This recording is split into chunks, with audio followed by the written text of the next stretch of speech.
ولمؤلف هذا الكتاب الأستاذ محمد ولجميع المسلمين والمسلمات والمؤمنين والمؤمنات والمصابين في بلدنا إندونيسيا خاصة وبلدان المسلمين عامة تقبل الله وإياهم أجمعين برحمته ومغفرته من الله ورضوانه غفر الله لنا ولهم. الفاتحة. أعوذ بالله من الشيطان الرجيم. بسم الله الرحمن الرحيم. الحمد لله رب العالمين الرحمن الرحيم مالك يوم الدين إياك نعبد وإياك نستعين اهدنا الصراط المستقيم صراط الذين أنعمت عليهم غير المغضوب عليهم ولا الضالين. رب اغفر لي ولوالدي وللمؤمنين آمين آمين يا رب العالمين. سبحانك اللهم لا علم لنا إلا ما علمتنا إنك أنت العليم الحكيم. رب اشرح لي صدري ويسر لي أمري واحلل عقدة من لساني يفقهوا قولي. رب زدني علما وارزقني فهما آمين يا رب العالمين. Kita lanjutkan kajian kita di kitab Al-Arba'un Az-Zahirah fi Fadailil Quran Al-Munirah yang disusun oleh Kiai Mawang Hani. Kita sampai di hadis nomor 9. Al-huda liman ittaba'a kitaballahi wa dhalalu liman tarakahu. Al-huda utawi iki iku bab kang nerangake pira-pira pituduh, pira-pira petunjuk. Al-huda utawi iki iku bab kang nerangake pira-pira petunjuk utawa pituduh liman ketuwe wong ittaba'a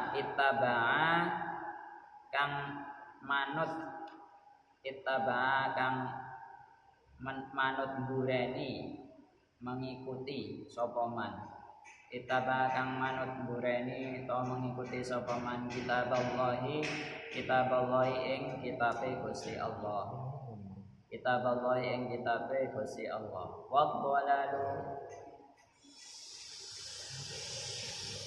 Wadolalu lan sasar, wadolalu lan sasar bahwa sesat liman kedue uang taroka kang ninggal sapa man hu ing kitabullah. Bab ini menerangkan tentang petunjuk bagi orang yang mau mengikuti kitabullah dan kesesatan bagi orang yang meninggalkan kitabullah. Al-haditsut tasi'u an Abdillah bin Abbasin, dan riwayatake saking Abdillah bin Abbas radhiyallahu an qala dawa sapa Sayyidina Abdillah bin Abbas, qala dawa sapa Rasulullah kanjeng Rasulullah sallallahu alaihi wasallam, dawe inni taraktu fikum ma ini i'tasamtum bihi falan tadillu abada. Inni sak temene ingsun iku taraktu wis ninggalake sapa ingsun fikum ing dalam sira kabeh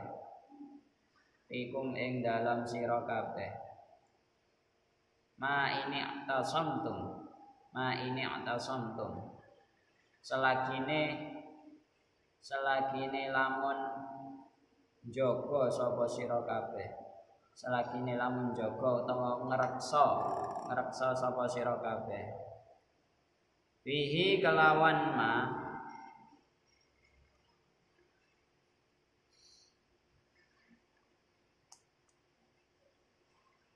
ini aja. Ini taraktu fikum ma jadi maf'ul di sini. Ma ing perkara menjadi maf'ul dari taraktu.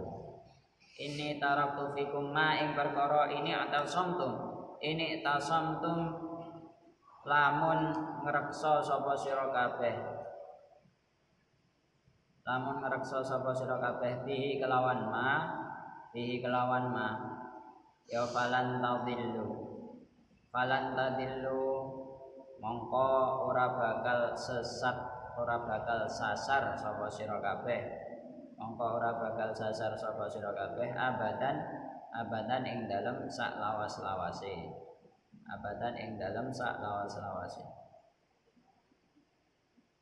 Nah, ma itu berupa kitab Allah. Kitab Allah rupane kitabullah. Kitab Allah rupane kitabullah. Wa sunnata nabiyyihi lan sunnahe nabine Allah.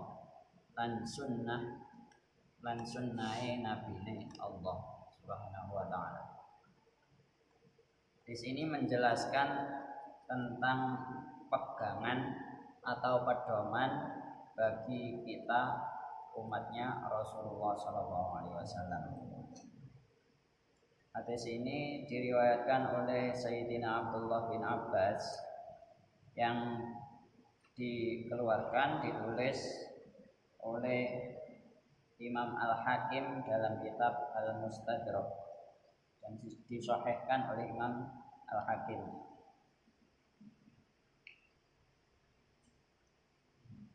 Diriwayatkan dari Sayyidina Abdullah bin Abbas radhiyallahu anhu, beliau berkata, Rasulullah sallallahu alaihi wasallam bersabda, "Inni taraktu fikum ma ini atasamtum bihi falan tadillu abada."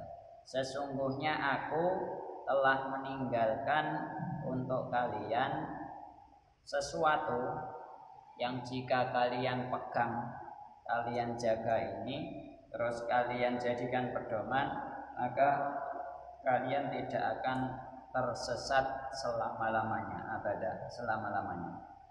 Apa yang ditinggalkan Rasul yaitu kitab Allah, nomor 1 kitabullah, wa sunnata nabi, dan nomor 2 sunnahnya Rasulullah sallallahu alaihi wasallam. Dalam syarah hadis ini diceritakan bahwasanya suatu saat para sahabat itu khawatir. Sahabat itu khawatir. Ya Rasul, kita sekarang hidup masih bersama Engkau. Kita sekarang masih punya imam, masih punya panutan. Kalau ada sesuatu, ada masalah, ada kasus, apa saja kita bisa langsung bertanya kepada Engkau. Nah, gimana nanti kalau Engkau sudah tiada, kalau Engkau sudah wafat, sudah meninggal? Kepada siapa kita bertanya? Kepada siapa kita mengadu masalah kita?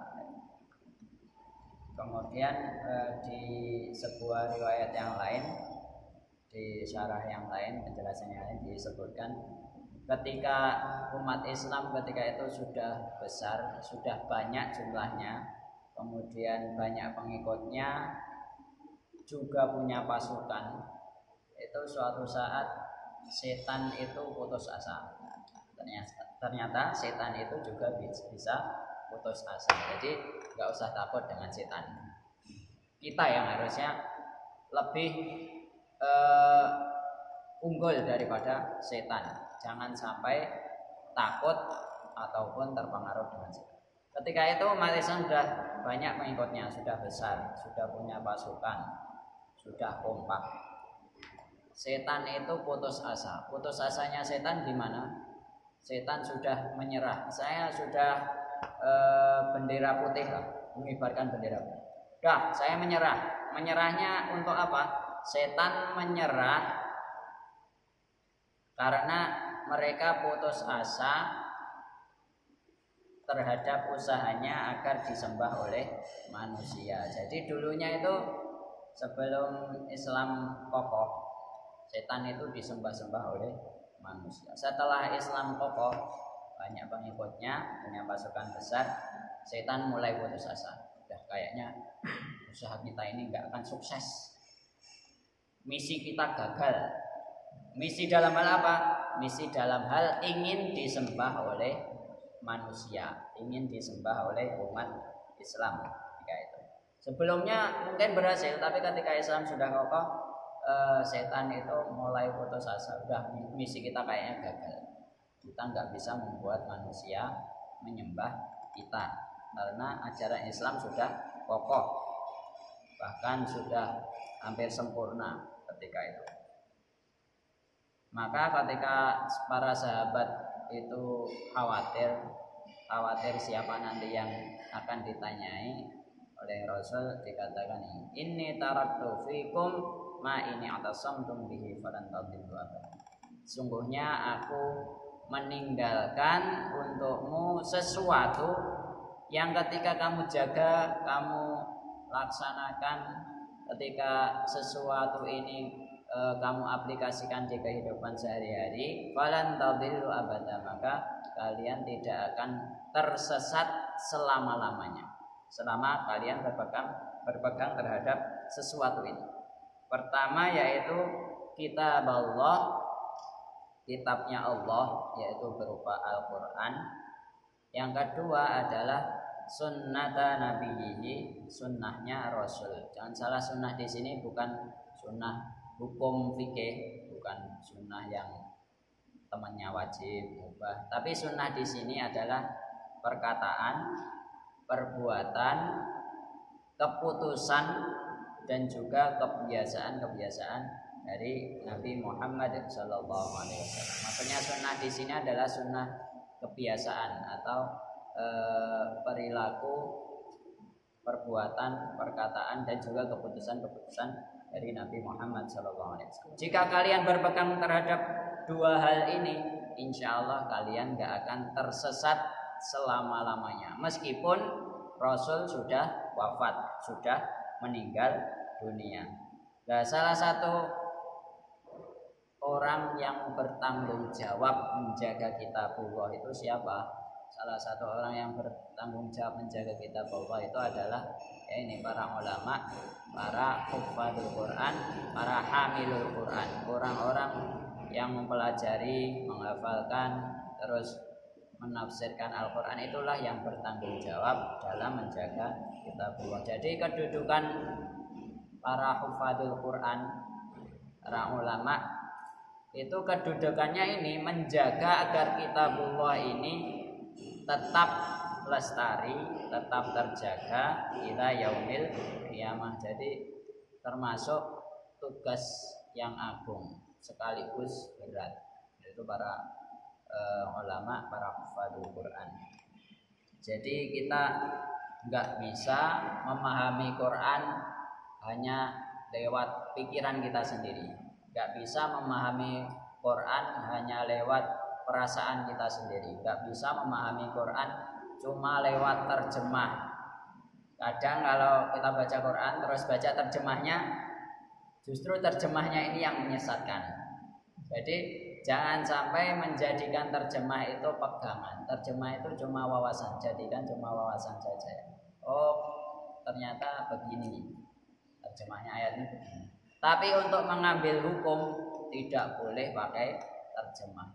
Untuk mengambil hukum harus lewat jalurnya ulama, orang yang benar-benar memahami Al-Quran dari bahasa aslinya, juga memahami hadis dari bahasa aslinya. Kemudian punya riwayat, punya jalur guru, periwayatan guru yang bersambung, sanadnya bersambung sampai Rasulullah SAW. Itu catatan untuk falan tadillu abada itu. Kita tidak akan tersesat selama bisa menjaga Al-Quran, menjadikan Al-Quran sebagai pegangan dan sesuai dengan apa yang dipahami oleh para ulama yang punya sanad bersambung sampai Rasulullah SAW. Kalau kita cuma baca terjemahnya, ya otomatis nanti gagal paham, bisa-bisa gagal paham. Salah satu contohnya apa? Kemarin ada yang viral itu gara-gara baca terjemah dianggap yang namanya ulama itu bukan cuma manusia, hewan pun juga ulama. Itu gara-gara baca terjemah, karena katanya ayatnya tuh bersambung. Hewan pun ulama, kemudian gunung pun juga ulama. Di surat Fatir itu innama yakhsyallaha min ibadihi ulama, itu kan bersambung dengan ayat sebelumnya. Katanya sih begitu. Itu gara-gara cuma baca terjemah. Jadinya menyesatkan toh. Masa dibilang hewan, kucing itu ulama, ada anjing juga ulama, gunung-gunung juga ulama. Nah, Itu gara-gara baca terjemah. Makanya ketika memahami Al-Quran nggak cukup baca terjemah, harus dipahami lewat pemahamannya para ulama. Jika ada serukan kembali ke Quran dan Sunnah, itu jangan dianggap kita harus kembali pakai terjemah Quran, pakai terjemah hadis. Itu kurang tepat. Kalau pengen kembali ke Quran Sunnah ya harus sesuai dengan pemahaman dan hukum yang dipahami oleh para ulama. Ya otomatis kita harus berguru. Ketika mau memahami Quran, mau memahami hadis harus berguru. Karena apa? Tadi diceritakan di syarah itu. Setan sudah menyerah dalam misi mereka ingin disembah, itu sudah menyerah. Tapi setan sampai sekarang masih berusaha agar apa? Agar manusia itu tergelincir dalam amal-amal baiknya, tergelincir dalam amal kesehariannya. Contohnya ketika kita beramal sholat misalnya, di dalam sholat itu setan masih ganggu. Setan sudah nggak ganggu, kamu harus menyembah saya, tinggalkan Allah, itu enggak, itu udah menyerah. Tapi setan masih berusaha untuk membisiki was-was dalam diri kita, meskipun dalam amal soleh. Misalkan mau sholat, Allahu Akbar, setan terus bisik, Allahu Akbarmu kurang mantap, kurang panjang, terus niatnya kurang lengkap. Oh ya, ulangi lagi, Allahu Akbar, setan bisik lagi, masih kurang tuh, pasti ada yang kurang. Ulangi lagi gitu. Setan bisikinya seperti itu. Jadi bukan bisiki ayo sembah saya, enggak, itu udah nyerah. Kadang wudu juga, kita kumur-kumur terus membasuh muka, kata setan, itu ada yang belum, padahal sudah 3 kali basuh, itu ada yang belum basah itu, coba ulangi lagi, basuh sampai 7 kali. Itu namanya waswas dari setan, kan menghabiskan air, itu boros. Sama juga ketika zakat, ketika sedekah. Setan tuh ganggunya bukan ayo sembah saya, tapi ketika sedekah, enggak, kamu kan sedekah banyak, harusnya kamu dihormati orang dong. Kalau enggak dihormati, enggak usah sedekah gitu. Kamu kan sedekah banyak, harusnya kamu umumkan, kamu pamerkan biar orang-orang tahu kalau kamu itu kaya dan itu. Kemudian terhadap orang yang alim juga begitu, orang yang pintar, kamu tuh alim, harus dihormati orang, kamu tuh alim, nggak boleh orang sembarangan berkata-kata sembarangan, nggak sopan orang. Akhirnya muncul sombong, muncul. Itulah tipu daya setan. Begitu juga setan membuat was-was kita iri terhadap orang lain, dengki terhadap orang lain. Justru dosa-dosa seperti inilah yang menghabiskan semua pahala kebaikan yang pernah kita kerjakan. Dalam hadis sebutkan dosanya hasad, iyyakum wal hasad fa innahu ya'kulul hasanat kama ta'kulun narul hatab. Bahayanya hasad, iri, dengki itu bisa memakan kebaikan-kebaikan kita seperti api yang memakan kayu bakar. Nah itulah was-was dari setan. Setan tuh bisikannya, bujukannya itu bukan lagi ayo sembah saya, tapi itu memasukkan was-was ke dalam hati manusia agar dia tergelincir meskipun dia sedang berbuat kebaikan, sedang beramal soleh. Makanya Nabi meninggalkan doa ini, kitab Allah wa sunnata nabiyyi, agar kita semoga kita tidak akan tersesat dan tidak akan tergelincir dari tipu daya setan. Tapi catatannya itu ya harus belajar lewat pemahaman para ulama, belajar lewat pemahaman guru. Jadi jangan otodidak, pelajari sendiri, cari terjemahnya sendiri, cari YouTube-nya, cari bahayanya itu ketika kita memahami lewat akal kita sendiri, nanti yang timbul adalah ego kita, nafsu kita. Oh ini sesuai nafsu kita, kerjakan. Kalau nggak sesuai nafsu ya nggak usah dikerjakan. Tapi kalau kita belajar di depan guru, guru akan mengingatkan. Kalau kita ada salah akan dikoreksi, dibenarkan. Kemudian ditunjukkan ini loh jalan yang tepat, gitu ya. Ketika memahami Quran dan Sunnah, kita harus memahaminya dengan perantara guru, dengan pemahaman para ulama. Wallahu taala a'lam bishawab. Al-Fatihah.